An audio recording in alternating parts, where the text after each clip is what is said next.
ఎప్పుడైతే మనిషి పదే పదే తప్పులు చేస్తుంటాడో తాను చేస్తున్న తప్పులు ఎవ్వరు చూడట్లేదని అనుకుంటాడు.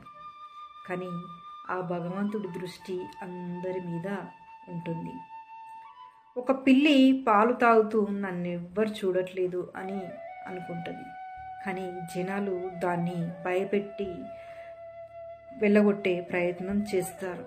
అంతగా వినకపోతే దాన్ని కర్రలతో కూడా కొట్టి పంపిస్తారు. అలాగే మనిషికి దేవుడు కొన్ని సూచనలు ఇస్తాడు, తప్పులు చేయకు అని.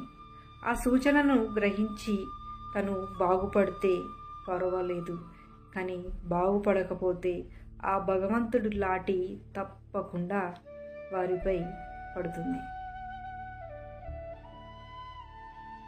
జై సాయిరామ్.